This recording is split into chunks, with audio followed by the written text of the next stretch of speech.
So I recently read this extremely well-written and well-researched book by historian Geoffrey Levin, Our Palestine Question, Israel and American Jewish Dissent, 1948 to 1978. And this book does a really great job explaining some of the roots of Jewish American criticism of Israel and advocacy for Palestinians.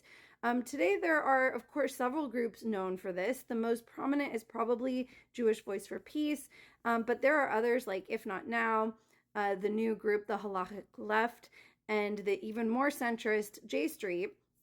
And a lot of these groups have been instrumental in leading protests against the Gaza war since October 7th. A lot of these groups also get criticized at times for being self-hating Jews or promoting anti-Semitism, but Levin's book, which focuses on the 1950s to 70s, has all kinds of evidence that these criticisms of Jewish opposition to Israeli policies has not always been the case. Levin shows that not only did American Jews question and even criticize Israeli policies as early as the 1950s, he also shows that Israel made lots of intentional diplomatic efforts to stifle this criticism and to frame it as harmful to Jewish American interests. I want to share some of the receipts that Levin digs up in his work. One of the people that Levin talks about is Don Peretz, a Jewish American who spent 8 months in Israel in 1949, working with relief work. And then he went to grad school at Columbia University, where he wrote the first doctoral dissertation dealing with the Palestinian refugee problem. He was later hired as the Middle East consultant for the American Jewish Committee. And Peretz didn't only write about the Palestinian refugees, but also about the Palestinian Arab minority in Israel, which was under military administration until 1966. Peretz wasn't the only member of the American Jewish Committee concerned with Israel's treatment of the Palestinians. The AJC president, Irving Engel, also shared Peretz's concerns for the Palestinian refugee crisis. And in 1956, at an AJC board dinner, he even insisted that, quote, as Jews, we know what lies behind the word refugee, the spiritual debasement, the resentment, the rebellion, the despair. Members of Israel's foreign ministry kept track of Peretz and his influence on the AJC.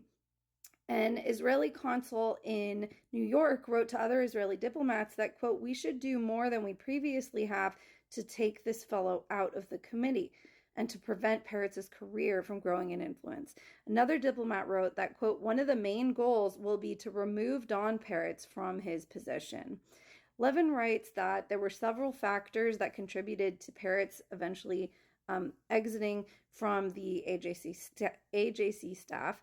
But the major turning point was in 1958, Peretz had his position downgraded to part-time and he left. Peretz then joined his efforts with another Jewish American critic of Zionism, the Yiddish journalist William Zuckerman, who had written as early as 1950 criticisms like, quote, the question of Arab refugees is a moral issue which rises above diplomacy. The land now called Israel belongs to the Arab refugees no less than to any Israeli. The fact that they fled in panic is no excuse for depriving them of their homes. Levin shows how the Israeli government also monitored Zuckerman's influence, and one diplomat called Zuckerman's writings insidious propaganda, quote unquote. In his book, Levin shows that by 1958, and then especially after the 1967 war, major Jewish American organizations were more in line with pro-Zionist organizations and with Israeli government policies.